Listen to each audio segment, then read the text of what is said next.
વિદ્યાર્થી મિત્રો, વિદ્યાવન Dharmendra Thakar YouTube channel હું ધર્મેન્દ્ર ઠાકર આપ સૌ વિદ્યાર્થી મિત્રોનું ફરી એકવાર સ્વાગત કરું છું। વિદ્યાર્થી મિત્રો, આજે આપણે અંદાજપત્ર ચેપ્ટર એટલે કે બજેટ ચેપ્ટર ની અંદર એક સરસ મજાનો ટોપિક લીધો છે અને જે ટોપિક વિદ્યાર્થી મિત્રો ખૂબ જ અગત્યનો કહી શકાય। પરીક્ષાને ધ્યાનમાં લઈ વિદ્યાર્થી મિત્રો હવે વિડિયો જે છે એ થોડાક દિવસ પહેલા મેં મૂક્યો છે, બરાબર, કારણ કે તમારી વાર્ષિક કસોટીની અંદર શાળાકીય કક્ષાએ આ મુદ્દો અવશ્ય તમને કામ આવી શકે છે, અથવા તો આ ક્વેશ્ચન 5 માર્ક્સમાં આવે કે ના આવે, 3 માર્ક્સ, 2 માર્ક્સ અથવા 1 માર્ક્સમાં તમને જરૂર કામ આવશે। આ ચેપ્ટરની અંદર મેં અગાઉ પણ કીધું હતું કે ઉદ્દેશ્ય છે એ પણ આવી શકે છે। બીજી બાબત વિદ્યાર્થી મિત્રો, પ્રકારો આ ચેપ્ટરના એક પણ ભૂલતા નહીં।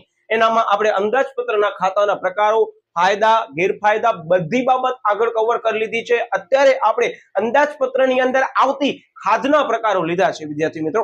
શરૂઆતમાં કીધું કે અંદાજપત્રની અંદર આવતી ખાધના 4 પ્રકારો છે। ખાસ ધ્યાનથી આ ચેપ્ટરનો દરેક ક્વેશ્ચન પરીક્ષામાં પૂછાય છે તો શાંતિથી વાંચજો, અર્થઘટન કરજો કે ભાઈ ખાતાના પ્રકાર પૂછ્યા છે કે અંદાજપત્રની ખાધના પ્રકાર પૂછ્યા છે। આ બે મેજર કીવર્ડ્સ તમને મગજમાં બેસાડવા પડશે। એટલે જ વિદ્યાર્થી મિત્રો હું તમને કહી દઉં શરૂઆતમાં કે આ ચેપ્ટરની અંદર દરેક પ્રશ્ન સહેલો છે, દરેક વિદ્યાર્થીને વાંચન કરતી વખતે સરળતાથી યાદ રહી જશે। પણ એક મારી શરત ખાસ ધ્યાન રાખજો કે પરીક્ષા વખતે તમે જ્યારે પણ આ ચેપ્ટર કોઈ પણ કક્ષાએ વાંચો છો, એકમ કસોટી હોય તો એકમ કસોટી, કદાચ દ્વિતીય કસોટી હોય તો દ્વિતીય કસોટી, તેમજ વાર્ષિક કસોટી હોય તો વિદ્યાર્થી મિત્રો એનામાં પણ પ્રશ્ન 2 વાર વાંચજો વાંચન કરતી વખતે, અને પરીક્ષાની અંદર પણ પ્રશ્ન પૂછવાનો છે આ ચેપ્ટરનો તો 2 વાર વાંચજો, બરાબર, કે જેથી કરી તમારો પ્રશ્ન જે પૂછ્યો છે એ જવાબ આવવું જરૂરી છે। હવે શરૂઆતમાં મેં તમને કીધું તો એ જ પ્રમાણે આ વિડીયોમાં પણ શરૂઆતમાં તમને અમુક કોન્સેપ્ટ ક્લિયર કરવા માંગુ છું। ફરી પાછા આગળ ઓલરેડી ચર્ચા થઈ ગઈ છે, હું ફરી પાછા એટલે લઉં છું કે મને પૂરી ખાતરી છે વિદ્યાર્થી મિત્રો કે આ કોન્સેપ્ટ તમે વ્યવસ્થિત સમજી લીધા ને છેલ્લે સુધી, કોઈ પણ તમને આ પ્રશ્નનો જે મેઇન કોન્સેપ્ટ છે, જે મેઇન ફંડામેન્ટલ બેઝિક આપણે કહીએ એ બધી વસ્તુ તમને આગળ કામ આવવાની છે પરીક્ષા લક્ષીને। મેં તમને કહી દીધું હતું કે આ ચેપ્ટર છે કે ગવર્મેન્ટ એક્ઝામની અંદર પણ ઘણી બધી જગ્યાએ આવે છે।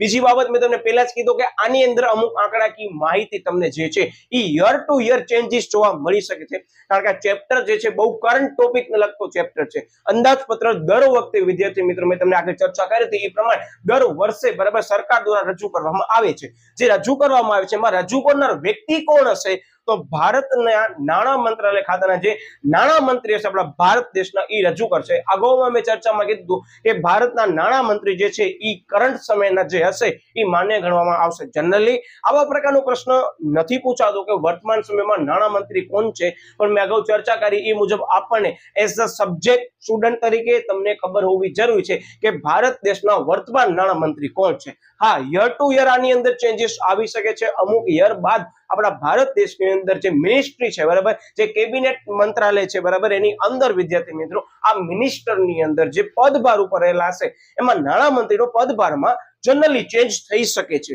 જનરલી છેલ્લા 7 વર્ષથી મેં તમને કીધું ડેટા પ્રમાણે વર્તમાન સમયની અંદર તમે આ જે વિડીયો 2025માં જોઈ રહ્યા છો ત્યારે વિદ્યાર્થી મિત્રો ભારત દેશના નાણાં મંત્રી તમને બધાને ખ્યાલ છે કોણ છે, જે સાહેબ નિર્મલા સીતારામન છે। પણ પરીક્ષામાં પ્રશ્ન પૂછાય છે કે અંદાજપત્ર જે છે સંસદમાં કોણ રજૂ કરે છે તો નાણાં મંત્રી જ લખવાનું, પણ એમ કે છે વર્તમાન નાણાં મંત્રી કોણ છે તો તમને ઈ અનુરૂપ તમને જવાબ લખવું પડશે। વર્તમાન સમય મેં તમને કીધું કે આપણા ભારત દેશના નાણાં મંત્રી તમને બધાને ખ્યાલ છે નિર્મલા સીતારામન છે, બરાબર, જેણે રિસેન્ટલી બજેટ રજૂ કર્યું છે, જેને તમે બધા લોકો પરિચિત છો। હવે વિદ્યાર્થી મિત્રો બીજો ફંડા મેં તમને કીધું શું ધ્યાનમાં રાખવાનું છે, પ્રશ્ન કોન્સેપ્ટ જે શરૂઆતમાં મેં તમને કીધું કે આગળની ચર્ચા હું અહીંયા લેવાનો છે એ મેં લઈ લીધી। બીજી બાબત મેં તમને અગાઉ પણ કીધું હતું કે આખા ચેપ્ટરની અંદર હજી એક કોન્સેપ્ટ અગત્યનો છે જે તમને ખબર હોવી જરૂરી છે। એક તો પુરાંત અને બીજો આવે ખાત। હવે બહુ બેઝિક લેંગ્વેજમાં વિદ્યાર્થી મિત્રો તમને કહું ને તો પુરાંત એટલે સરપ્લસ વધારો અને ખાધ એટલે જે સાહેબ ડેફિસિટ એટલે કે ઘટાડો। હવે તમને બધાને ખ્યાલ પડી ગઈ હશે સાહેબ કે જ્યારે પણ પુરાંત હોય એનો મતલબ શું હોય। હું તમને જ પ્રશ્ન પૂછું છું કે અત્યારે તમારા ખિસ્સાની અંદર વિદ્યાર્થી મિત્રો 100 રૂપિયા રહેલા છે અને તમે એમ સમજી લો કે માત્ર ને માત્ર ખર્ચ 50 રૂપિયાનો કર્યો છે, તો તમારા અત્યારે ખિસ્સાની અંદર પુરાંત હશે કે ખાધ હશે સાહેબ? 100 રૂપિયા હતા એમાંથી સાહેબ અમે 50 રૂપિયા વાપર્યા, હજી અમારા ખિસ્સાની અંદર 50 રૂપિયા તો છે જ। એટલે કોન્સેપ્ટ શું કહે, તમારા ખિસ્સાની અંદર અત્યારે જે પણ નાણાં પડ્યા છે એ પુરાંત હોઈ શકે। આ હું કોન્સેપ્ટ સમજાવવા માટે ઉદાહરણ લઉં છું, ખાસ ધ્યાન રાખજો। એ સમજી લીધું તો પરીક્ષાની અંદર એટલો કોન્સેપ્ટ તમને ક્લિયર થઈ ગયો સાહેબ ખાધ અને પુરાંત એટલે શું। એનો મતલબ કે તમારા પાસે હજી નાણાં બચ્યા છે। સરળ ભાષામાં કહું, તમારા પાસે જે ખિસ્સામાં આવક રહેલી છે એના કરતા તમારા ખર્ચા કેવા છે સાહેબ? ઓછા છે। એટલે તમારા પાસે અમુક રકમ બચી છે જે સરપ્લસ એટલે કે પુરાંત કહેવાય। આ કોન્સેપ્ટ ક્લિયર થયો? ઓકે યસ સાહેબ, આ એક કોન્સેપ્ટ ક્લિયર થયો. હવે બીજો કોન્સેપ્ટ કે ખાધ એટલે શું. અત્યારે તમારા ખિસ્સાની અંદર 100 રૂપિયા છે અને તમને એમ સમજી લો કાંઈક પણ ખર્ચ કરવો છે, તમે તમારા મિત્ર પાસેથી ઉછીના નાણાં લીધા, સાંભળજો, એટલે બીજા 100 રૂપિયા તમે લીધા, એટલે તમારા ખિસ્સાની અંદર 200 રૂપિયા છે. હવે વિદ્યાર્થી મિત્રો, તમારી જે ખરેખર આવક છે, તમારા પાસે 100 રૂપિયા રહેલા હતા અને તમે 200 રૂપિયાનો ખર્ચ કર્યો, તો એ 100 રૂપિયા ક્યાંથી આવ્યા છે સાહેબ? 100 રૂપિયા અમે કાં તો મેળવ્યા છે કોક પાસેથી ઉધાર, બરાબર, અધરવાઇઝ સાહેબ અમે આનો કોઈક સોર્સ પસંદ કર્યો હશે. તો વિદ્યાર્થી મિત્રો, તમારા પાસે હતા 100 રૂપિયા પણ તમારો ખર્ચ કેવો હતો સાહેબ? 100 રૂપિયા કરતા વધારે હતો. એનો મતલબ કે તમારા ખિસ્સાની અંદર અત્યારે ખાધ છે, જેને ઇંગ્લિશમાં કહેવાય ડેફિસિટ. આ કોન્સેપ્ટ ક્લિયર થયો? મેં આ શરૂઆતમાં તમારી બહુ બેઝિક વસ્તુ જે લીધી છે એ તમારી ભાષામાં મેં લીધી. તમને કોઈ એમ કે ખાધ એટલે શું સાહેબ? ખાધ એટલે કાંઈ નહીં સાહેબ, અમારી જે વાસ્તવિક આવક છે એના કરતા ખર્ચ વધારે હશે. હવે ખર્ચ કરવા માટે તમે નાણાં ક્યાંકથી તો મેળવ્યા હશે. એનો મતલબ કે તમે એમ શું તમારા મિત્ર પાસે નાણાં મેળવ્યા હશે, તો તમારા મિત્રને નાણાં ચૂકવવા માટે અમુક સમયગાળા બાદ તમારા પાસે શું હોવા જોઈએ છે સાહેબ? નાણાં હોવા જરૂરી છે. તો તમે ક્યાંથી મેળવશો સાહેબ? બહુ બેઝિક વસ્તુ, અમે અમારા ઘરેથી આ 100 રૂપિયા વધારાને લઈ અમે અમારા મિત્રને ચૂકવી દઈશું. તો વિદ્યાર્થી મિત્રો, અંદાજપત્રની અંદર પણ આ જ કોન્સેપ્ટ લાગુ પડે છે. હવે મેં તમને જે કોન્સેપ્ટ કીધો એ તમારો પોઈન્ટ ઓફ વ્યૂથી કીધો કે જેથી કરી શરૂઆતમાં તમને ખબર પડી જાય ખાધ અને પુરાંત એટલે શું, અને આ ખાધની ભરપાઈ તમે જેમ કરીને વિદ્યાર્થી મિત્રો એમ જ આની અંદર અંદાજપત્રમાં કરવામાં આવે છે. એ લોકો ઉછીના નાણાં મેળવશે, આરબીઆઈ પાસેથી મેળવશે, અધરવાઇઝ એના પાસે જે સરપ્લસ પડી હશે મૂડી ખાતાની એનો ઉપયોગ કરશે અને ખાધની પુરવણી કરશે.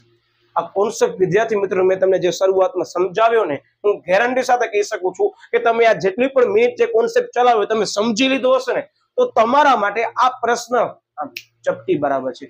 છેલ્લે સુધી વિડીયો જોજો. હું દરેક ટોપિક આમ જ લેવાનો છું કે જેથી કરી પરીક્ષાની અંદર, જો હું તમને પહેલા જ કીધું, હું કોન્સેપ્ટ એકદમ પરફેક્ટ સમજાવીશ, એના પછી સમજૂતી S per the text book લઈશ અને જે કોન્સેપ્ટ સમજાવીશ એ બહુ પ્રેક્ટિકલી સમજાવીશ. હવે અર્થતંત્રની અંદર એ વસ્તુ કઈ રીતે એપ્લિકેબલ છે આપણે જોઈએ છીએ આ ચેપ્ટરના આ મુદ્દાની અંદર. એટલે તમે જોઈ શકો છો પ્રશ્ન છે અંદાજપત્રની ખાધના પ્રકારો. હું જોવો વારંવાર મારા દરેક વિદ્યાર્થીઓને એમ જ કહું કે જ્યારે પણ તમે થિયરી વિશેની વાંચન વખતે તૈયારી કરી રહ્યા છો ત્યારે પ્રશ્ન 2 વાર વાંચો, પછી ગમે તે ધોરણ હોય અને ગમે તે થિયરી સબ્જેક્ટ હોય. સમજી ગયા ને તમે કે પ્રશ્ન જ્યાં સુધી વિદ્યાર્થીઓને તમે અર્થઘટન નહીં કરો ને ત્યાં સુધી તમે સાચો જવાબ નહીં આપી શકો. હું વસ્તુ શા માટે કહું છું? કારણ કે વિદ્યાર્થી મિત્રો, મને મારા રહેલા જે વિદ્યાર્થીઓ તેમજ ઘણા બધા વિદ્યાર્થીઓને મને મેસેજીસ આવે કે સાહેબ આખે આખો પ્રશ્ન મેં સાચો લખ્યો છે પણ સાહેબ પૂછ્યું કાંઈક હતું અને મેં લખ્યું કાંઈક છે. સમજી ગયા ને તમે? આ વસ્તુને ધ્યાનમાં લઈ હું દરેક વિદ્યાર્થીને એમ જ કહીશ કે શાંતિથી શું કરજો ખબર છે, દરેક પ્રશ્નને વાંચજો. વાંચન વખતે તમે પ્રશ્ન વાંચી લીધો ને વિદ્યાર્થી મિત્રો, તો હું એમ જ કહું છું કે તમારો ઓલમોસ્ટ જે પેપરની અંદર કોન્સેપ્ટ ધ્યાનમાં લેવાનો છે ને કે પેપર કેમ ટેકલ કરાય, એનામાં સૌથી અગત્યનો ભાગ પ્રશ્ન ભજવે છે. બાકી જવાબ તો મને પૂરી ખાતરી છે તમને બધાને આવડે જ છે, માત્ર સમજવાનો છે ને કેમ યાદ રાખવાનો છે એ હું તમને કહેવાનો છું, બરાબર? ઓકે, અંદાજપત્રની ખાધના પ્રકારો કેટલા સાહેબ? અંદાજપત્રની ખાધના પ્રકારો આંકડાકીય માહિતી જોવા જઈએ સાહેબ 4 છે. સૌથી પહેલા સાહેબ મહેસૂલી ખાધ, પછી અંદાજપત્રની પોતાની ખાધ, પછી રાજકોષીય ખાધ અને પ્રાથમિક ખાધ. સમજી ગયા? 1 માર્કની અંદર પણ પ્રશ્ન આવી શકે છે કે અંદાજપત્રની ખાધના પ્રકારો કેટલા છે. ઓલમોસ્ટ MCQ માં ઓપ્શન આવેલા હશે, અધરવાઇઝ કહેશે કયા કેટલા છે અને કયા કયા છે જણાવો 1 માર્કની અંદર. અને મેં તમને પહેલા જ કીધું લોંગ ક્વેશ્ચનમાં આ ચેપ્ટરનો પ્રકારો વાળો કોઈ પણ મુદ્દો સ્કીપ કરવાનો નથી. એટ એની હાઉ આપણી ચેનલની અંદર આ પ્લેલિસ્ટ તમે જે દેખાય છે ચેપ્ટરની, એ ચેપ્ટરની એકવાર સરસ મજાની જોઈ લો, પછી તમને પોતાને એમ લાગશે કે સાહેબ આટલો સહેલો ચેપ્ટર છે. કારણ કે ઘણા બધા વિદ્યાર્થીઓ એવું માને કે આ ચેપ્ટર એન્ડ ઓફ ધ મોમેન્ટની અંદર ચલાવ્યો હશે સાહેબ, અમે નહીં કહીએ તો ચાલશે. વિચારી લેજો, વિડીયો જોયા પછી તમે નિર્ણય તમારી રીતે લઈ શકો છો, બરાબર? ઓકે, સૌથી પહેલો છે વિદ્યાર્થી મિત્રો મહેસૂલી ખાધ. હવે જે ચર્ચા કરીશ ને તમે એમ જ કહો સાહેબ આ તો તમે રિપીટ કરો છો, શરૂઆતમાં સમજૂતી આપી એ જ વસ્તુ આનામાં આવે છે. હા, પણ શબ્દને નોટ કરવાનું છે, આ ખાસ ધ્યાન રાખજો, બરાબર? ઓકે, શું આવે છે એ સાહેબ મહેસૂલી આવક કરતા ખર્ચ કેવો હોય. શબ્દ જોવો અહીંયા શું લખેલું છે સાહેબ? ખાધ. તમે સાહેબ કીધું તો નામ શું છે? મહેસૂલી ખાધ. એટલે મહેસૂલી આવક અને મહેસૂલી ખર્ચ વચ્ચેનો સંબંધ નક્કી કરવાનો પહેલા. ઓકે સાહેબ, પછી સાહેબ શબ્દ નક્કી કરવાનો કયું આપેલું છે? પુરાંત છે કે ખાધ છે? સાહેબ ખાધ શબ્દ આપેલું હોય અને ખાધ શબ્દની શરૂઆતથી જ મેં તમને કોન્સેપ્ટ આપી દીધો કે તમારા આવક કરતા તમારા ખર્ચ કેવા હશે? યસ, વધારે હશે, બરાબર? એનો મતલબ કે મહેસૂલી આવક કરતા મહેસૂલી ખર્ચ વધારે. તમને એરો નથી કરવાનો, પરીક્ષાની અંદર કમ્પલસરી તમને લખવાનું છે. ચાલો હું લખી જ દઉં. ઘણા બધા વિદ્યાર્થીઓ મેં નોટ કર્યું છે કે એ લોકો સીધે સીધું લખી નાખે, તો એનો મતલબ કે આ વસ્તુ વધારે છે. આ મગજમાં ફિટ રાખજો. સાહેબ આ તો સરસ મજાના ક્વેશ્ચન છે, સરસ મજાના જ ક્વેશ્ચન તમને આપ્યા છે, તમે એને હેવી તરીકે લ્યો છો કે સાહેબ આવા બધા ઇઝી ક્વેશ્ચન છે, બરાબર? એટલે ખાસ ધ્યાન આપજો. યસ, રાજ્યના ચાલુ ખર્ચ એ આવક કરતા કેવા હોય? હવે જો મુદ્દો શું કરે ખબર છે એ લોકોએ? પેલો મુદ્દો એમ કીધો કે યસ મહેસૂલી આવક કરતા મહેસૂલી ખર્ચ સાહેબ વધારે. બીજો મુદ્દો એઝ ઇટ ઇઝ છે, સાંભળજો, પણ એ લોકોએ એક જ વર્ડ મેન્શન કર્યો, ખબર છે? આવી ખાદ, બરાબર? કેવી રીતે દર્શાવે છે તમને અંદાજપત્રની અંદર, કેવી રીતે ખબર પડે છે? તો એનો મતલબ કે આવી ખાદ, વિદ્યાર્થી મિત્રો, કે છે કે રાજ્યના ચાલુ ખર્ચ એ આવક કરતા કેવા હોય? સાહેબ હવે અમને આવડે છે, ઉપર જ મુદ્દો તમે સમજાવ, વધારે. એટલે હવે તમે સમજી ગયા ને શું કહેવા માંગુ છો? સાહેબ બસ એક મુદ્દો કરી લીધો. હા, આગળ નોટ કરવાનો શબ્દ કયો છે, એના પછીનો મુદ્દો ઈ જ આવી. જોજો શું કે છે? યસ, આવી ખાદ અર્થતંત્રની અંદર વિદ્યાર્થી મિત્રો કેવી કાર્યક્ષમતા દર્શાવે છે? પરિસ્થિતિ સાહેબ આવક ઓછી છે, સાહેબ ખર્ચ વધારે છે, તો નીચી કાર્યક્ષમતા દેખાડે છે. જો બહુ બેઝિક વસ્તુ તમને સમજાવું છું, એનો મતલબ કે અર્થતંત્રની નીચી કાર્યક્ષમતા દર્શાવે છે, વાત થઈ પૂરી. અથવા કથળી પરિસ્થિતિ દર્શાવે છે એવું પણ કહી શકાય. શું કામ? કે તમારા ખર્ચ છે એ તમારી આવક કરતા વધારે છે. બહુ બેઝિક રીતે મેં તમને સમજાયો છે. હવે તમે મને કહો ચાલો કે આ ટોપિક અઘરો કહેવાય, આવા ટોપિક પરીક્ષાની અંદર પૂછાય છે તો વિદ્યાર્થી મિત્રો તમારો સમય બચાવી શકે છે. હા, એક જ બાબત, શું ખબર છે? સમજેલો હોવો જરૂરી છે. સમજેલો હશે ને તમને એમ લાગશે વાહ શું વાત કરો છો, બરાબર? ઓકે, હવે આપણે આગળ વધીએ છીએ. યસ, હા, એક માર્કની અંદર ખાસ ધ્યાન રાખજો કે આવા પ્રકારની જે ખાદ છે વિદ્યાર્થી મિત્રો, એની પુરવણી કેમ કરવામાં આવે છે. મતલબ મેં તમને એક્ઝામ્પલ કીધું, ખબર છે કે તમારા પાસે 100 રૂપિયા રહેલા છે, તમે તમારા મિત્ર પાસેથી બીજા 100 રૂપિયા લીધા, એટલે 200 રૂપિયા થાય ને તમે 150 રૂપિયાનો ખર્ચ કર્યો. તો હવે વિદ્યાર્થી મિત્રો તમે જે નાણાં ઉછીના લીધા છે એ ખાદની પુરવણી કેમ કરશો? સાહેબ તમે એમને કીધું તો અમે અમારા ઘરેથી રૂપિયા લઈને એની ચૂકવણી કરશું. તો આનામાં એ જ છે, પણ એક્ઝામ્પલ બદલે છે, અર્થતંત્રના સંદર્ભમાં લઈએ છીએ. શું કે છે કે મૂડી ખાતાની આવકમાંથી આ ખાદની ભરપાઈ કરવામાં આવે છે. કયા પ્રકારના ખાતામાંથી? સાહેબ મૂડી ખાતામાંથી. એનો મતલબ કે યાદ રાખજો, કયા ખાતામાંથી મહેસૂલી ખાદની પુરવણી કરવામાં આવે છે? શબ્દ આવશે યસ સાહેબ, મૂડી ખાતું. બહુ બેઝિક વસ્તુ છે વિદ્યાર્થી મિત્રો. તમારા પાસે જે મૂડી ખાતું રહેલું છે, મૂડી ખાતામાં સરપ્લસ અમાઉન્ટ બચી હશે, તો તમારી એની સામે રહેલી જે ખાદ હશે શું કરશો તમે? સાહેબ એની ભરપાઈ કરશો.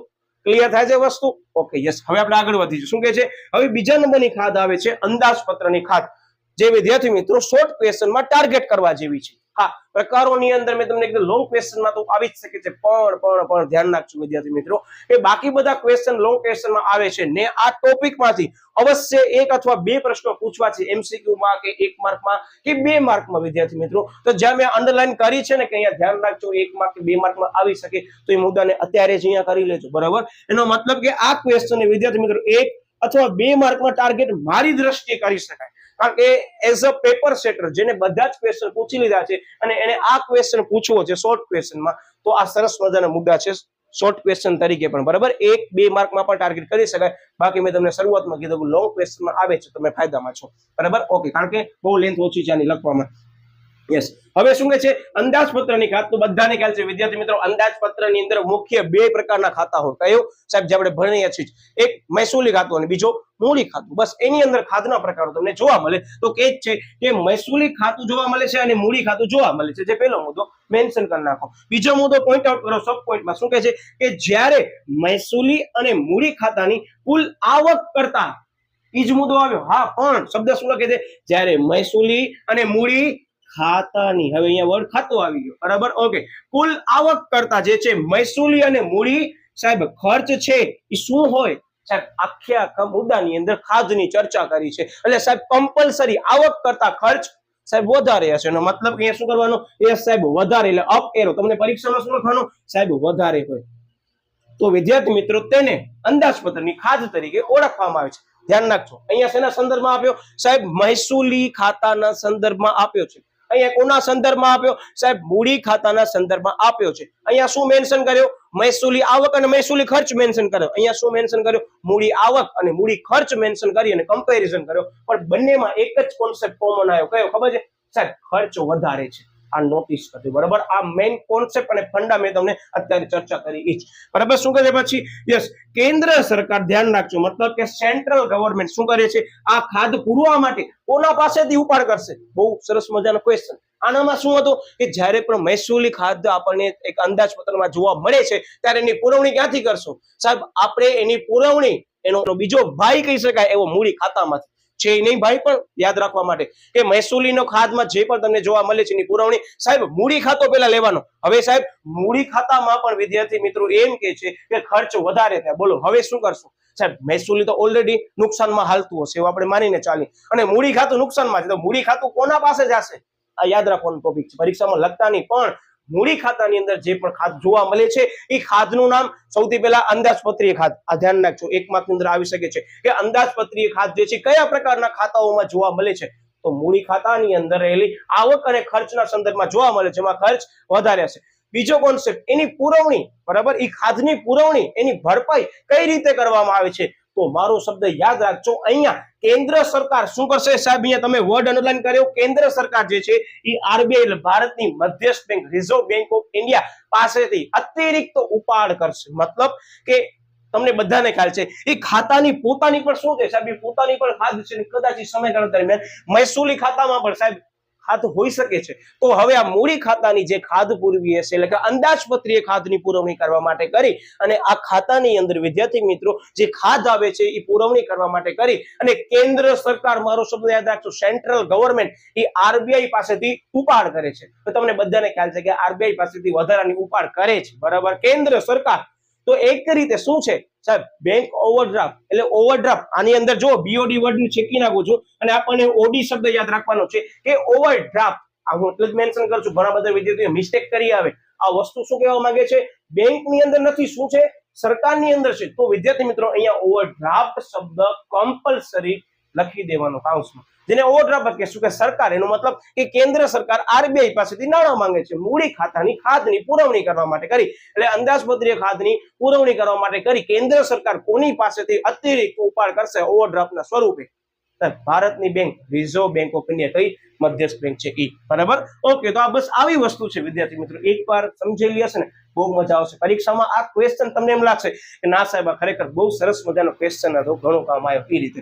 Okay, yes. હવે આની અંદર ધ્યાન રાખજો, અહીંયા વર્ડ આવ્યો કેન્દ્ર સરકાર, પણ અહીંયા હજી એક શબ્દ આવે છે, હજી પણ એક છે, કેન્દ્ર સરકાર, રાજ્ય સરકાર, સેન્ટ્રલ ગવર્મેન્ટ અને સ્ટેટ ગવર્મેન્ટ. તો સ્ટેટ ગવર્મેન્ટ એટલે કે રાજ્ય સરકાર આ ખાધ પૂરવા કેન્દ્ર સરકાર પાસેથી અતિરિક્ત ઉપાડ કરે છે, બરાબર. હવે બહુ બેઝિક વસ્તુ મેં તમને કીધી. શું કહે છે ખબર છે?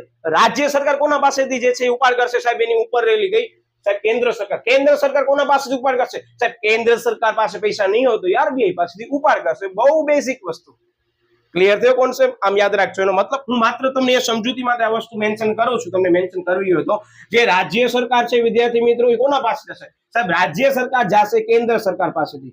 કેન્દ્ર સરકાર કહેશે ભાઈ મારા પાસે પણ પૈસા નથી, તો કેન્દ્ર સરકાર કોના પાસે છે સાહેબ? ભારતની મધ્યસ્થ બેંક આરબીઆઈ પાસે જશે. આ માત્ર તમારી સમજૂતી માટે જ વિદ્યાર્થી મિત્રો અમે બોર્ડ ઉપર ડાયાગ્રામ દોર્યું છે, પરીક્ષામાં તમને દોરવાનો નથી, પણ તમને ખબર હોવી જરૂરી છે કે રાજ્ય સરકાર સૌથી પહેલા કોની પાસે જશે? કેન્દ્ર સરકાર પાસે જશે, બરાબર. એનો મતલબ કે અહીંયા ભલે આરબીઆઈ લખે જો કેન્દ્ર સરકારમાં, પણ રાજ્ય સરકારમાં આપણને શું કરવાનું છે? આપણને લખવાનું છે કેન્દ્ર સરકાર, બરાબર. એનો મતલબ કે સેન્ટ્રલ ગવર્મેન્ટ પાસે જશે. એટલે મેં તમને એક સરસ મજાનો ડાયાગ્રામ દોર્યો છે, સ્ટેપ બાય સ્ટેપ, 1, 2 and 3. હું પછી એસ કરી નાખું છું તમારા માત્ર સમજ માટે કરી. કદાચ તમને સાહિત્યમાં નોટ કરવું હોય ને તો એના માટે જ છે, પરીક્ષામાં આની જરૂર નથી. પણ ગેરંટી સાથે કહી શકું છું કે આ ડાયાગ્રામ તમારા સાહિત્યમાં દોરેલો હશે ને તો તમારો આ કોન્સેપ્ટ ક્લિયર જ થઈ ગયો. કારણ કે આગળ તો આપણે કોન્સેપ્ટ સમજી લીધો, પુરાણ તને ખાધ એટલે શું, ખાલી અહીંયા ખાતાનું નામ બીજું આપણને આપવાનો છે. બીજી બાબત, અને અંદાજપત્રીય ખાધ તરીકે ઓળખવામાં આવે છે, અને વિદ્યાર્થી મિત્રો આ વસ્તુ મેન્શન કરવાની છે.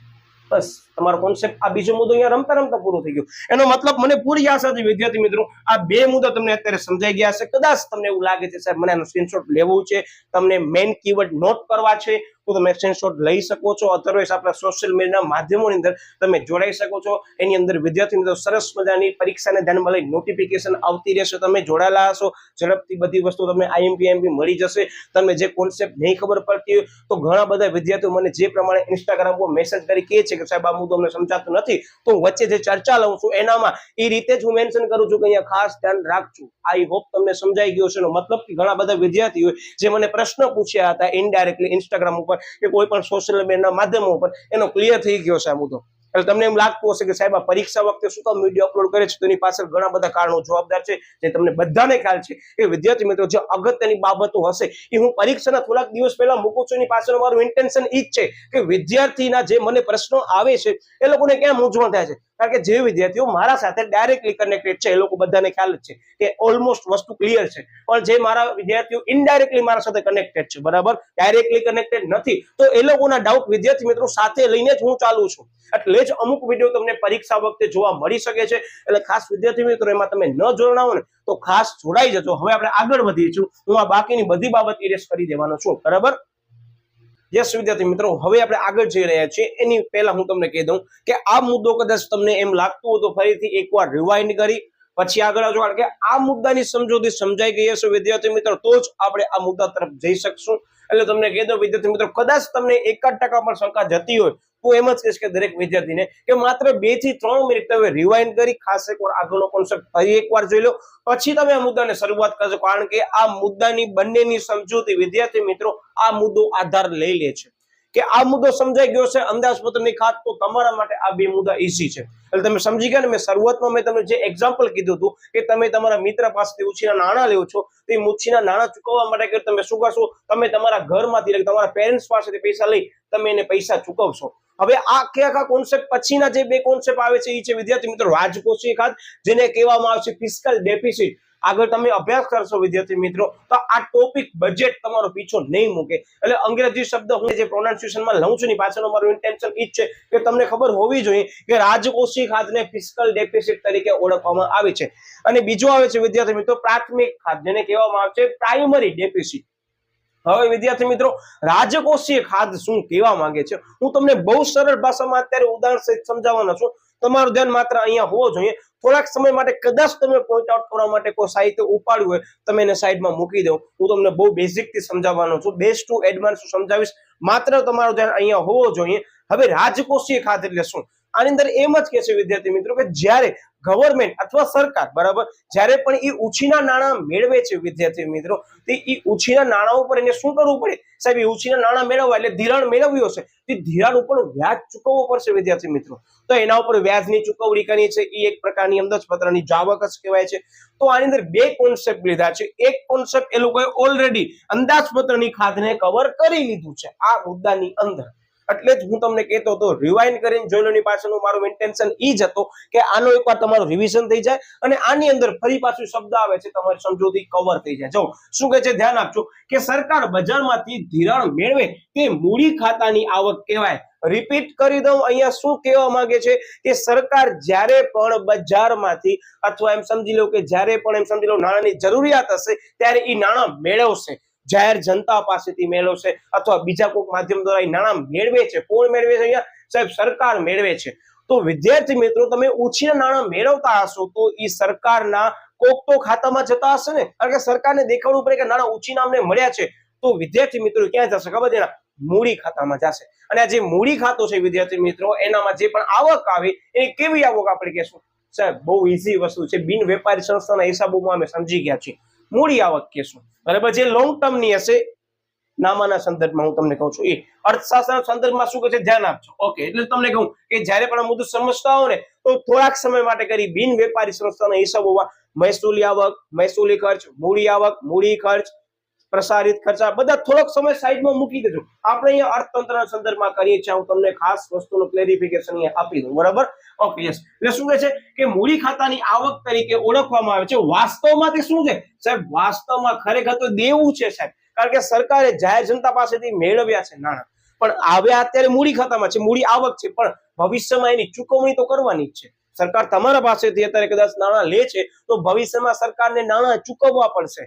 ભલે ટેમ્પરરી એના માટે મૂડી ખાતાની આવક છે, પણ ખરેખર વાસ્તવિક રીતે શું છે સાહેબ વાસ્તવિક રીતે એ દેવું જ છે અને દેવા ઉપર એને વ્યાજ પણ ચૂકવવું પડશે અમુક કક્ષાએ. તો જો આ મુદ્દામાં એ જ કે છે આમ રાજકોષીય ખાધ કરતા અંદાજપત્રની ખાધ કેવી હશે?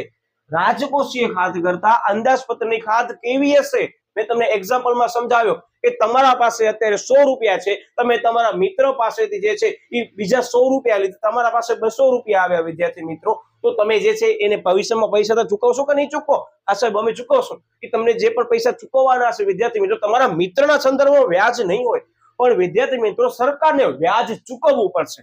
તો સરકાર માટે એ ખાધ જે છે લોજિકલી વિચારો કેવી હશે? સાહેબ એ ઉછીના નાણાં ભલે અમે અમારા મિત્ર પાસે લીધા છે, પણ સરકારે લીધા હોત તો સાહેબ એ ઉછીના નાણાં 100 રૂપિયા ભલે લીધા છે, સરકારની 100 ના જે છે એના ઉપર વ્યાજ ચૂકવવું પડશે. એનો મતલબ અંદાજપત્રમાં તો ખાધ આવે જ છે, એનાથી વધારે હશે. કઈ ખાધ હશે? ધ્યાન રાખજો, રાજકોષીય ખાધ વધારે હશે. એટલે બહુ બેઝિક ક્વેશ્ચન વિદ્યાર્થી મિત્રો તમને અહીંયાથી 1 માર્કમાં આવી શકે છે. હું રિપીટ કરી દઉં. સૌથી પહેલી વસ્તુ, મૂડી ખાતાની આવક કોને કહેવાય? સાહેબ સરકાર જે પણ જાહેર જનતા પાસે ધિરાણ મેળવે છે એ મૂડી ખાતાની આવકમાં નોટ કરવામાં આવશે. બીજો મુદ્દો, આની અંદર વિદ્યાર્થી મિત્રો જે રાજકોષીય ખાધ છે એ અંદાજપત્રની ખાધ કરતા કેવી હશે? સાહેબ વધારે હશે. શા માટે? કારણ કે સાહેબ એને વ્યાજ પણ અહીંયા ચૂકવવાનું છે. આ તો નાણાં હાલો આપણે સમજ્યા, એ સેટઅપ કરી લેશે અંદરો અંદર, પણ આ જે ઉછેર નાણાં મેળવ્યા છે એના પર વ્યાજ ચૂકવવું પડશે, વ્યાજ વધારે હશે. એટલે વિદ્યાર્થી મિત્રો અંદાજપત્રીય ખાધ કરતા રાજકોષીય ખાધ કેવી હશે? વધારે હશે. અહીંયા મેં ઉદાહરણ સહિત આ મુદ્દો સમજાવ્યો ને, એની પાછળનું તમે ઇન્ટેન્શન સમજી ગયા છો. જે વિદ્યાર્થી મને કહેતા હતા કે સાહેબ આ મુદ્દો શું કહેવા માંગે છે, એ ક્લિયર થઈ ગયો છે. જેટલા પણ વિદ્યાર્થી આ રિવિઝન માટે વિડીયો જોઈ રહ્યા છે એ લોકો ખાસ ધ્યાન રાખજો. આ જ એક એવો કોન્સેપ્ટ છે કે જેનામાંથી 1 માર્કના બહુ સરસ મજાના ટ્વિસ્ટેડ ક્વેશ્ચન પૂછી શકાય. ટ્વિસ્ટેડ ક્વેશ્ચન એટલે કેવા ક્વેશ્ચન કે તમે સમજ્યા ન હો ને વિદ્યાર્થી મિત્રો, તો ત્યારે તમને થોડોક પ્રશ્ન ઉદ્ભવી શકે કે આનામાં જવાબ શું આવશે. તો ટ્વિસ્ટેડ ક્વેશ્ચન આને જ કહેવાય. એટલે હું વારંવાર મારા વિડીયોમાં એ જ કહું, અઘરા પ્રશ્ન ક્યારે નથી હોતા. તમે એક ને એક વિડીયો વિદ્યાર્થી મિત્રો 3 વાર જોવો, ચોથી વખત પરીક્ષામાં વાંચ્યા વગર પણ ગયા છો ને વિડીયો 3 વાર બરાબર જોયો છે, તમે શું કહેશો? હા, ધર્મેન્દ્ર સરે આવું કોઈ વાક્ય રચનાનો પ્રયોગ કર્યો તો અહીંયા ધ્યાન રાખજો, તમારા મગજમાં યાદ આવશે. ક્લિયર થઈ ગયો? એટલે આવી રીતે મગજની અંદર યાદ રાખજો. તમને કરાવીશ, ટેન્શન ન લો, બધી વસ્તુ યાદ થઈ જશે. છેલ્લે સુધી વિડીયો જોજો. આ 2 કોન્સેપ્ટ અગત્યના છે, 1 માર્ક અને 2 માર્ક બંનેમાં. યસ. હવે કે છે એની અંદર કે રાજકોષીય ખાધનું સૂત્ર જણાવો. આ સૂત્ર જો વિદ્યાર્થી મિત્રો, આ બંને એક જ સૂત્ર છે, પણ થોડીક વાક્ય રચના સમજૂતીના ભાગરૂપે લોકો લીધી છે. એકમાં એવું લીધું છે કે આવક માઇનસ ખર્ચા, અને બીજામાં શું લીધો? બધા ખર્ચાને પ્લસ કરી નાખ્યા છે. આ મેઇન કોન્સેપ્ટ છે. હવે સૂત્ર જો લઈએ, શું કહે છે? સૌથી પહેલા 1 નંબરનું સૂત્ર એમ કહે છે કે જે કુલ ખર્ચ છે વિદ્યાર્થી મિત્રો, બરાબર, જે સરકાર દ્વારા જેટલા પણ ખર્ચ કરવામાં આવેલા છે વિદ્યાર્થી મિત્રો, એ ખર્ચમાંથી તમે શું બાદ કરશો તો ખાધું મળે? સાહેબ ખર્ચ વધારે હશે, એમાંથી સાહેબ અમે આવક બાદ કરશું તો સાહેબ અમને શું મળશે? સાહેબ અમને વધારાની રકમ હશે, જે ખાધ હશે એ જ મળવાની છે. બહુ બેસ્ટ એક્ઝામ્પલ કહું કે અત્યારે એમ સમજી લો કે તમારો કુલ ખર્ચ છે એક્ઝામ્પલ તરીકે 50 કરોડ રૂપિયા. આ હું માત્ર સમજાવવા માટે લઉં છું, તમને કામ આવે એટલે. અને તમારી કુલ આવક છે 40 કરોડ રૂપિયા. 50 કરોડ તમે ખર્ચ કર્યા વધારે, બરાબર, તમારી આવક કેવી છે? 40 કરોડની છે. પણ એનામાં પણ ખાસ શબ્દ નોટ કરજો, અંડરલાઈન કરું છું એ વસ્તુ, કે એનામાં દેવા સિવાયની આવક હોવી જોઈએ. દેવા સિવાયની આવક એટલે તમે સમજી ગયા ને, એ તમારી નેટ ઇન્કમ હોવી જોઈએ. નેટ ઇન્કમ મતલબ કે તમને ખરેખર આવક થઈ છે એ આવક હોવી જોઈએ. એનામાં તમામ તમારા ખર્ચા બાદ કરી નાખજો એડવાન્સમાં જ. કે અહીંયા આ જે 40 કરોડ છે એ કેમ હશે હું તમને સમજાવું માત્ર તમારી સમજૂતી માટે. કે સાહેબ અમે અહીંયા 50 કરોડનો ખર્ચ કરી બેઠા છીએ, સાહેબ અહીંયા અમે 50 કરોડની આવક તો કરી, તો સાહેબ એનામાં પણ 10 કરોડ તો સાહેબ દેવું છે. હાલો, તો કેટલા થઈ ગયા સાહેબ? 40. ક્લિયર થયો? આ હું સમજાવવા માટે લઉં છું. પરીક્ષામાં તમને ક્યાંય મેન્શન કરવાની જરૂર નથી. એટલી ગેરંટી સાથે કહી શકો વિદ્યાર્થી મિત્રો, તમે આ સમજેલું હશે ને તો તમારા સામે રહેલા ભલભલા વિદ્યાર્થી તમને પ્રશ્ન પૂછતા હશે ને, તમારો ક્લેરિફિકેશન તૈયાર હશે. શું કામ? કાઉન્સમાં લખેલું છે દેવા સિવાયની, અને અમુક સાહિત્યમાં લખેલું છે કરજ સિવાયની. મતલબ કે તમારા ઉપર દેવું ન હોવું જોઈએ, જો હોય તો એ બાદ કર્યા પછી તમે અહીંયા કુલ આવક લખજો. આ વસ્તુ ક્લિયર થઈ? ઓકે, યસ સાહેબ. એટલે આ વસ્તુ એક પહેલા નંબરનું સૂત્ર આ છે, કુલ ખર્ચ માઇનસ કુલ આવક, કાઉન્સમાં સાહેબ દેવા સિવાયની આવક. અહીંયા દેવા ક્યાંય હોવા જોઈએ નહીં. આ પહેલો સૂત્ર આવી ગયો. હવે બીજો સૂત્ર આવે છે કાંઈ નહીં, ખર્ચાને દેવાને પ્લસ કરો એટલે ખાધ મળી ગઈ. ઓટોમેટિક વસ્તુ જુઓ, સીધી રીતે આ સૂત્ર કામ આવે છે કે અંદાજપત્રની ખાધ એટલે આરી અંદાજપત્રની ખાધ જેમાં દેવા જવાના છે, બરાબર. એનો મતલબ કે તમારા ખર્ચ વધારે જશે. એ ખર્ચ મેળવવા તમે શું કર્યો છે? સાહેબ અમે આ બધી વસ્તુ કરી, આગળ તમે સમજાવી. રાજ્ય સરકાર કેન્દ્ર સરકાર પાસે છે, કેન્દ્ર સરકાર આરબીઆઈ પાસે જશે, દેવું જ થયું. ક્લિયર થયો? Okay, yes. હવે શું કે છે આની અંદર? અંદાજપત્રની ખાધ પ્લસમાં મેળવેલ દેવાની રકમ. જે તમે આ દેવું મેળવ્યું હશે પ્લસ કરો. Just for example as it is રાખી અંદાજપત્રની ખાધ તમારી એક્ઝામ્પલ તરીકે વિદ્યાર્થી મિત્રો આપણે માનીને ચાલીએ. ચાલો અંદાજપત્રની ખાધ આપણે લઈએ છીએ કેટલી ખબર છે? એક્ઝામ્પલ તરીકે 10 કરોડ છે. તમને સમજાવવા માટે ઉદાહરણ ચેન્જ કરું છું. હવે અંદાજપત્રની ખાધ 10 કરોડ મતલબ તમને અંદાજપત્ર પ્રમાણે 10 કરોડ રૂપિયા ચૂકવવાના છે. જે કોને ચૂકવવાના આવશે? સાહેબ આરબીઆઈ પાસે લીધા છે. આગળ આપણે સ્ટેપ સમજાવી. પ્લસમાં તમે હજી પણ જાહેર જનતા પાસેથી બીજું દેવું 10 કરોડ જે અહીંયા મેં તમને કીધું એ મેળવ્યું. હવે તમને કોઈ એમ કે છે કે આની અંદર રાજકોષીય ખાધમાં કેટલા રૂપિયા આવશે? તો વિદ્યાર્થી મિત્રો રાજકોષીય ખાધની અંદર 20 કરોડ આવશે. હું વારંવાર શબ્દ રિપીટ કરું છું. અહીંયા મેં એક્ઝામ્પલ ચેન્જ કર્યું છે એટલે જવાબ અલગ આવ્યું છે. અહીંયા એક્ઝામ્પલ ચેન્જ કર્યું છે એટલે જવાબ અલગ આવી શકે છે. તમને બંનેની અંદર અંદાજપત્રીય ખાધ સિક્વન્સમાં એઝ ઇટ ઇઝ લેશો તો જવાબ સરખો આવી શકે છે. પણ આવા પ્રકારના તમને પ્રેક્ટિકલ સમ્સ નથી આવતા. આ માત્ર તમારી સમજ માટે કરી મેં એડવાન્સ લેવલે લીધું છે કે કદાચ વિદ્યાર્થીને ન લાગવું જોઈએ કે સાહેબ તમે વાત કરી દીધી, સૂત્ર કહી દીધું, સાહેબ હવે આની સમજૂતી અમને કોઈ પૂછે કેમ જવાબ આપીએ? તો તમે એક્ઝામ્પલથી કહી શકો છો કે ભાઈ અંદાજપત્રની અંદર જે ખાધ ઉદ્ભવી હતી એ ઉદ્ભવવા માટે કરી તમે નાણાં ક્યાંથી લીધા હશે? સાહેબ અમે નાણાં લીધા હશે આરબીઆઈ પાસેથી લાસ્ટ સ્ટેજમાં. રાજ્ય ઉપર કેન્દ્ર, કેન્દ્ર ઉપર આરબીઆઈ. હવે આરબીઆઈ ને પૈસા ચૂકવવા પડે, બરાબર? તો એ વસ્તુ થઈ દેવું. પ્લસમાં તમે જાહેર જનતા પાસે દેવાની રકમ મેળવી છે આ મુદ્દાના સંદર્ભમાં. હા સાહેબ બંનેનો કોમ્બિનેશન ટૂંકમાં ઇન શોર્ટ એમ કેવું હોય એક લાઈનની અંદર તો અહીંયા તમે બંને ખર્ચા શું કર્યા? સાહેબ એડ કર્યા.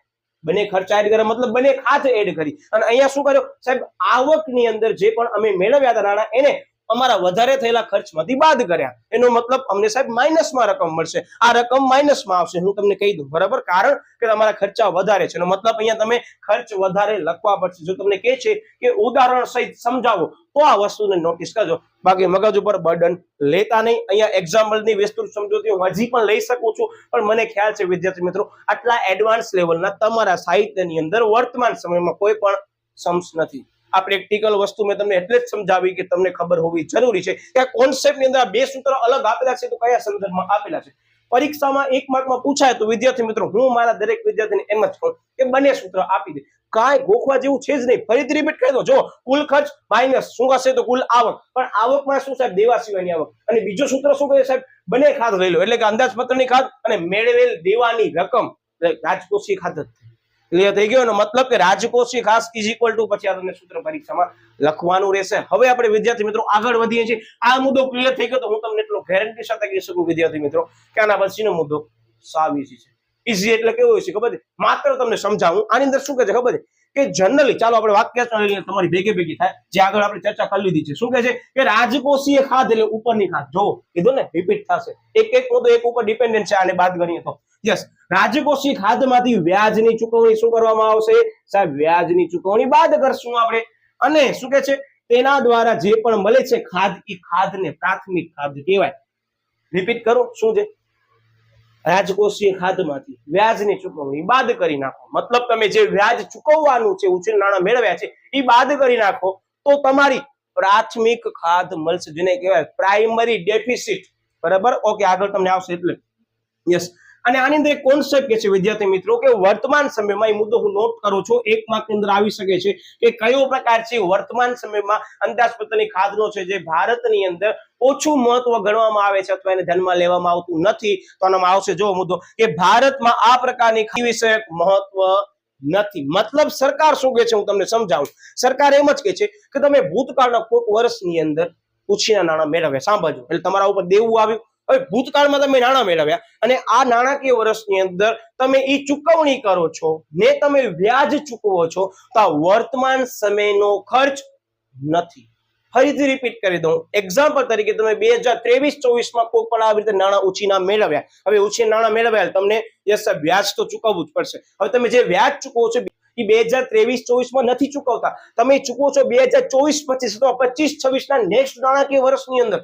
તો વિદ્યાર્થી મિત્રો આપણો અંદાજપત્ર કહે છે કે આ વર્તમાન ખર્ચમાં નહીં આવે કારણ કે તમે આવક અગાઉના ભૂતકાળના વર્ષમાં મેળવી છે તો વર્તમાન સમયમાં આ વસ્તુ તમે ભલે બાદ કરો છો પણ નીતિ વિષયક અમે જ્યારે પણ નિર્ણય લેતા હશું ત્યારે આ ખર્ચને વર્તમાન સમયના ખર્ચ તરીકે અમે નહીં લઈએ.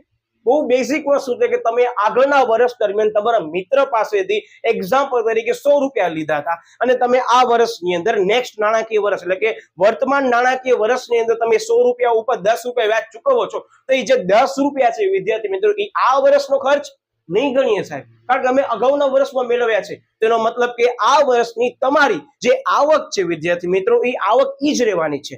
આ મેં તમને જે વાક્ય રચનાનો પ્રયોગ કર્યો છે પરીક્ષામાં ન લખજો. શા માટે? કારણ કે મેં તમને સમજાવવા માટે લીધું છે. કારણ કે આ વાક્ય રચના ઘણા બધા વિદ્યાર્થીઓના મગજની અંદર પ્રશ્ન ઉદ્ભવે છે. મને આ બે જ વસ્તુને ધ્યાનમાં લઈ વધારે પ્રમાણમાં વિદ્યાર્થીઓના મેસેજીસ આવે છે ઇન્સ્ટાગ્રામ કે સાહેબ આ બે વસ્તુ ખબર જ નથી પડતી. આ તો સાહેબ અમે સમજી ગયા, બોલો હવે સાહેબ આ બે વસ્તુમાં શું કરીએ? તો આ કોન્સેપ્ટ તમને ખબર પડી ગઈ હશે, કારણ કે મને ખ્યાલ હતી કે આ મુદ્દાની અંદર આ જ બે મુદ્દા મહત્વના છે. જે વિદ્યાર્થીઓ ડાયરેક્ટલી મારા સાથે આ વસ્તુ ભણી છે એ લોકોને ખ્યાલ છે કે સાહેબે ક્લાસમાં સરસ મજાનું એક્ઝામ્પલ લીધો હતો. હજી એક એક્ઝામ્પલ મેં લીધું હતું, પણ અહીંયા વર્તમાન સમય મેં તમને એનાથી બેસ્ટ એક્ઝામ્પલ આપ્યું છે, તમને સરળતાથી સમજાઈ જશે એટલે, બરાબર. પણ ઉદાહરણ પરીક્ષામાં લખતા નહીં, બરાબર. ઓકે, એટલે કે જ છે જો કે દેવું ભૂતકાળમાં મેળવેલ છે અને વર્તમાનમાં તમે એની ચૂકવણી કરતા હોવાથી તે રકમને બાદ કરવામાં આવે છે. એનો મતલબ કે આ જે ચૂકવણી છે શું કામ બાદ કરવામાં આવે છે સાહેબ? વર્તમાન સમયનો ખર્ચ ગણાય નહીં, એટલે વિદ્યાર્થી મિત્રો આ વર્તમાન સમયમાં બાદ કરી દેવામાં આવે છે. સરકાર ચોખ્ખું કહે છે કે નીતિ વિષયક નિર્ણયોની અંદર અમે આ પ્રકારની પ્રાથમિક ખાધને ધ્યાનમાં લેશું નહીં. આ એક માત્ર પ્રશ્ન કે ખાધના પ્રકારોમાંથી કયા પ્રકારની ખાધ જે છે યસ નીતિ વિષયક નિર્ણયોમાં ધ્યાનમાં લેવામાં આવતી નથી. એનું નામ આપો. શા માટે? આ રીતે સમજો. એક માત્ર બે માટે. ટૂંકમાં આ બધા કેવા ક્વેશ્ચન છે તમે સમજી ગયા ને, કે જેને સમજ્યો હશે ને વિડીયોની અંદર બરાબર એક એક શબ્દ મારો નોટ કર્યો હશે ને એને ખબર પડી ગઈ હશે કે હા સાહેબ આ વસ્તુ કદાચ કોક ગુજરાતની શાળાકીય કક્ષામાં યસ તમે સમજી ગયા કેસ સ્ટડી બહુ જ એડવાન્સ લેવલની પૂછવી છે. આખા કોન્સેપ્ટને લેશે લોકો ઉદાહરણ સહિત. બહુ બેસ્ટ એક્ઝામ્પલ કહું તો વર્તમાન સમયના અંદાજપત્રને પણ તમારી શાળાની તમારા વિશેષ શિક્ષક પૂછી શકે કે ભાઈ આ અંદાજપત્રની સિચ્યુએશન છે, આ સિચ્યુએશનને ધ્યાનમાં લઈ ખાધ કેમ ઉદ્ભવે? તો વસ્તુ એ છે આવકમાંથી ખર્ચ બાદ કરવાના હશે. તો આ બહુ એડવાન્સ લેવલનો આવે તોની વાત કરું છું. બાકી જનરલી તમે ધોરણ 11 માં ભણો છો એટલે તમારી કક્ષા બહુ નોર્મલ આવશે, બહુ ટેન્શન લેતા નહીં. કારણ કે આ વિડીયો હું ગુજરાતની દરેક શાળાને ધ્યાનમાં લઈને બનાવું છું. હવે ગુજરાતની શાળાની અંદર વિશેષ શિક્ષકો ઉપર આધાર રાખે છે કયા પોઈન્ટ ઓફ પેપર કાઢે છે. બહુ પ્રેક્ટિકલ કાઢવું હોય તો એડવાન્સ લેવલના આવે, બાકી બહુ ચાન્સ ઓછા છે. કારણ કે પેપર પેટર્ન બદલી શકે છે, કારણ કે ધોરણ 11 ની અંદર જનરલી પેપર પેટર્નમાં ચેન્જીસ આવી શકે છે. તો વિદ્યાર્થી મિત્રો મને પૂરી આશા છે કે આ તમને હવે જે ખાધના પ્રકારોની અંદર જે પણ પ્રશ્ન હશે હું ગેરંટી સાથે કહી શકું છું એ તમારો એક એક પ્રશ્ન, ભલે તમે મારા સામે અત્યારે ડાયરેક્ટલી બેઠા નથી પણ તમે ડાયરેક્ટલી પ્રશ્ન મને પૂછીને એ જવાબ તમને મળી પણ ગયો છે, મને પૂરી આશા છે. છતાં પણ કોઈ વિદ્યાર્થીને કાંઈ પણ પ્રશ્ન હોય તો આપણા નીચે સોશિયલ મીડિયાના માધ્યમોની અંદર જોડાઈ તમે બિંદાસથી ક્વેશ્ચન પૂછી શકો છો. પરીક્ષાની અંદર આ ક્વેશ્ચનને અવશ્ય ટાર્ગેટ કરજો. આ ચેપ્ટરની અંદર જે પ્લેલિસ્ટમાં ક્વેશ્ચન દેખાય છે એ ક્વેશ્ચન અને આનાથી સરળ ક્વેશ્ચન જે મૂક્યા નથી મેં કયા અંદાજપત્રના ઉદ્દેશ્યોની એકવાર ખાસ જોઈ લેજો, બરાબર. છતાં તમને કોઈ પ્રશ્ન ઉદ્ભવતો હોય તો બિંદાસ તમે મને મેસેજ કરી શકો છો. તો વિદ્યાર્થી મિત્રો હવે વિડીયોને ખાસ લાઈક કરી દો, ચેનલને સબસ્ક્રાઇબ કરી દો અને બાજુમાં બેલ આઇકન પ્રેસ કરી નાખો અને જરૂરથી કોમેન્ટ કરો કે તમને હવે કોઈ પ્રશ્ન હોય તો તમે પ્રશ્ન પૂછી શકો છો. અધરવાઇઝ તમને વિડીયો કેવો લાગ્યો, તમારા પ્રશ્ન સોલ્વ થયા કે નહીં તમે મને જણાવી શકો છો. તો મળ્યા વિદ્યાર્થી મિત્રો ફરી પાછા નવા ટોપિક સાથે, ત્યાં સુધી બાય બાય.